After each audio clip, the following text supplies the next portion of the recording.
નમસ્કાર મિત્રો, મારી યુટ્યુબ ચેનલમાં તમારું હાર્દિક સ્વાગત છે। આજે આપણે વાત કરવાના છીએ ફકીરના વહેમાં ડાકુ અને અધિકારી સાથેની ઘટના।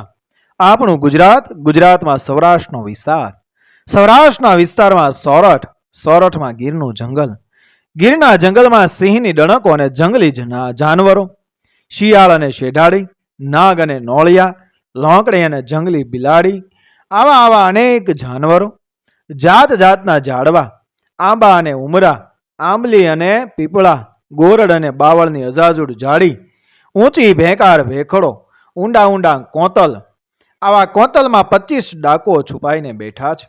બેઠા બેઠા વિચાર કરે છે। સૌ મૂંઝાયા છે, સૌના મનમાં ભારે મૂંઝવણ છે, સૌની સામે એક જ સવાલ છે, હવે શું કરવું? વાત એમ બની છે કે સોરઠ સરકારના પોલીસ વડા તરીકે છેલશંકર દવે આવ્યા। છેલશંકર દવે લૂંટારૂ, ડાકુ અને હરામખોરોને પકડી લેવા, ન પકડાય તો ઠાર મારવા પૂરતો બંદોબસ્ત ગોઠવ્યો છે। એટલે ડાકુઓથી લૂંટ થતી નથી, ગીરના જંગલમાંથી બહાર નીકળાતું નથી, બહાર નીકળે તો પકડાઈ જવાનો ડર છે। ડાકુનો મોવડી બોલ્યો, બોલો, બેસી રહેશો તો તમારાથી લૂંટ નહીં થાય। ખરી વાત છે ચાચા, એક ડાકુએ જવાબ દીધો। ખરી વાત કીધે કાંઈ વળશે નહીં, બેસી રહેશો તો તમારે બંદૂકો પડતી મૂકીને મહેનત મજૂરી કરવી પડશે। બીજો ડાકુ કહે, વાત સાચી છે, પણ રસ્તો શું કરવો? ડાકુનો મોવડી કહે, એક જણો તૈયાર થાવ ને છેલશંકરને મારી નાખો એટલે આપણો રસ્તો સાફ। ત્રીજો ડાકુ કહે, છેલશંકર કાંઈ રસ્તામાં થોડો પડ્યો છે તે મારી નાખીએ? ડાકુનો મોવડી કહે, એને બંગલે જઈને મારી નાખો। ચોથો ડાકુ કહે, વાત તો સાચી, પણ છેલશંકર સોરઠનો પોલીસ વડો થઈને બેઠો છે, એ કાંઈ હાલી મુવાલી થોડો છે? ડાકુનો મોવડી કહે, એ વાત હું પણ જાણું છું, એ સિવાય આપણો રસ્તો ખુલ્લો નહીં થાય, આપણે લૂંટ નહીં કરી શકીએ, આપણે ડાકુગીરી નહીં કરી શકીએ। પાંચમો ડાકુ કહે, શું કરવું? કરવાનું બીજું શું? છેલશંકરને મારી નાખો। એક જણ ગુનો કબૂલીને ફાંસીએ ચડી જાય એટલે બીજાને તો સુખ, બીજાનો લૂંટ કરવાનો તો ધંધો ચાલે। મોવડીની વાત સાંભળી સૌ મૂંઝાણા, આ તો મારવા ને મરવા જવાનું હતું। છઠ્ઠો ડાકુ કહે, ક્યાંક મળે તો મારી નાખવાનો મેળ પડે ને? ડાકુનો મોવડી કહે, એની કાંઈ રાહ ન જોવાય, એક જણો પહોંચે એના બંગલે અને લાગ જોઈને ખંજર ભોંકી દેવું, ભાગી શકાય તો ભાગવું, ન ભાગી શકાય તો ફાંસીએ લટકી જવું। છે કોઈ આવો મરદ આપણી ટોળીમાં? બાલ દોસ્તો, આ તો ખરાખરીનો ખેલ ખેલવા જવાનું હતું। કોઈ નહીં ને સોરઠના સિંહ સમાજ છેલશંકરને મારવા જવું એટલે મોતના મોઢામાં હાથ નાખવા જેવું અઘરું કામ, કોણ માથે લે? પણ એક નીકળ્યો, આ તો ડાકુ ટોળી હતી, એને તો ખાપણ ખડિયામાં, મોત મુઠ્ઠીમાં, જીવવું કે મરવું એને મન કોઈ ફરક નહીં। નામ એનું મહમદ, કામ એનું ડાકુગીરી કરવાનું। મહમદ કરડો અને કદાવર, બળિયો અને બહાદુર, હાથીની સૂંઢ જેવા હાથ, થાંભલા જેવા પગ, મોઢે મોટી દાઢી, મોટી આંખો, પહોળી છાતી, આવા મહમદે ઊભા થઈને કહ્યું કે હું છેલશંકરે મારી નાખવાનું માથે લઉં છું। છેલશંકરને મારીને ફાંસીએ ચડવું હશે તો ફાંસીએ ચડીશ, પણ છેલશંકર એના બંગલામાં દાખલ થઈને મારી નાખીશ। ડાકુનો મોવડી કહે, શાબાશ, એક તો મરદ બચ્ચો નીકળ્યો। બધા ડાકુઓ જોતા રહ્યા, સૌના ભલા માટે મહમદ તો ઉપડ્યો, જાડી ઝાંખરા વટાવતો જાય, નદી નાળા ટપતો જાય ને જંગલનો રસ્તો કાપતો જાય। મહમદ પૂગ્યો જુનાગઢ, જુનાગઢમાં એને વેશ પલટો કર્યો, પોતાના કપડા ઉતારી નાખી પગથી તે ગળા સુધીની લીલી કફની પહેરી લીધી, ગળામાં લાલ લીલા પથ્થરના પારાની માળા નાખી, હાથમાં તસબી ફેરવી બરાબરનો ફકીરનો વેશ ધારણ કર્યો, કફની અંદર 2 ધારવાળું ખંજર છુપાયું, ભયંકર ડાકુ ફકીરના વેશમાં ઉપડ્યો છેલભાઈને બંગલે।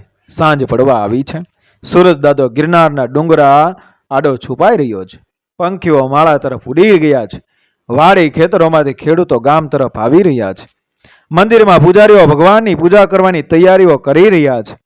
આવા સમયે ફકીર છેલભાઈના બંગલામાં દરવાજે આવીને ઊભો રહ્યો, દરવાજે પોલીસનો પહેરો છે, છેલભાઈ બંગલાની પરસાળમાં પાટ ઉપર ઝૂલી રહ્યા છે।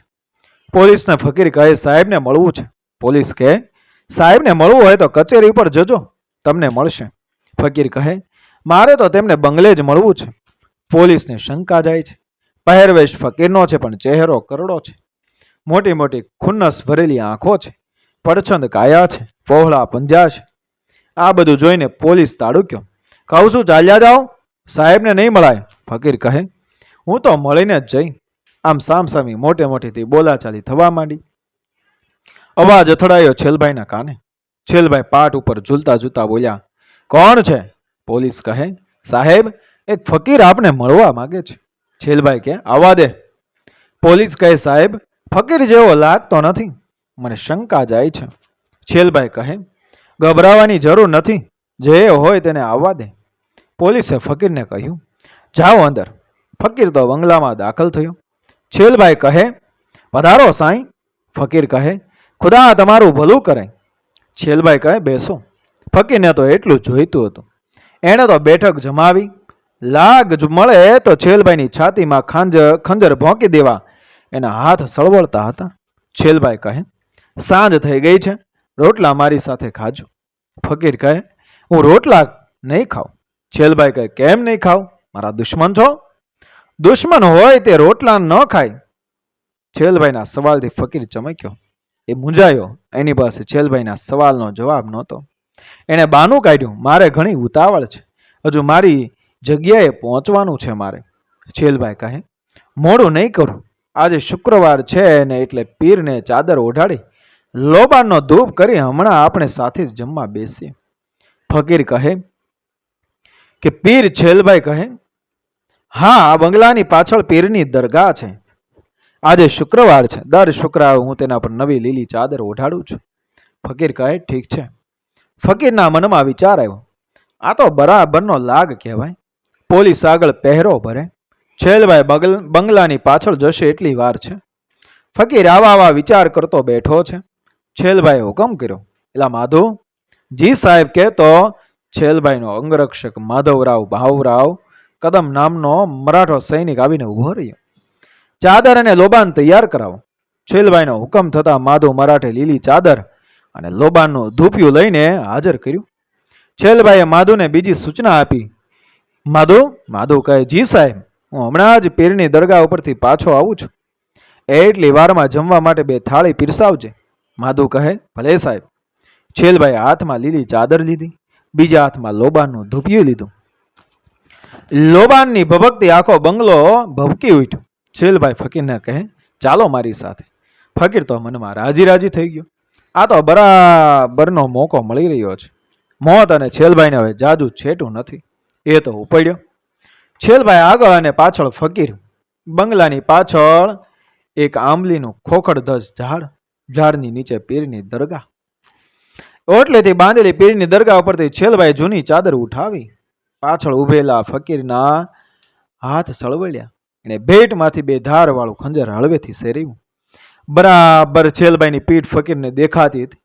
છેલભાઈ જૂની ચાદર એક બાજુ મૂકી નવી ચાદર ઓઢાડવા પાછા ઝૂક્યા અને ફકીરના હાથનું ખંજર છેલભાઈની પીઠ ઉપર તોળાનું પડ્યું. એટલી વાર હતી ત્યાં ફકીરના મનમાં વિચાર આવ્યો, આ તો ખુદાનો બંદો કહેવાય.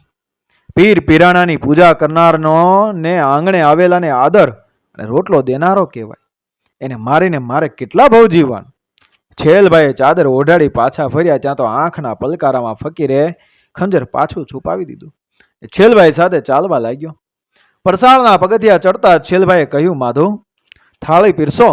માધુએ ભોજનની 2 થાળી પીરસી. ફકીર અને છેલભાઈ જમવા બેઠા.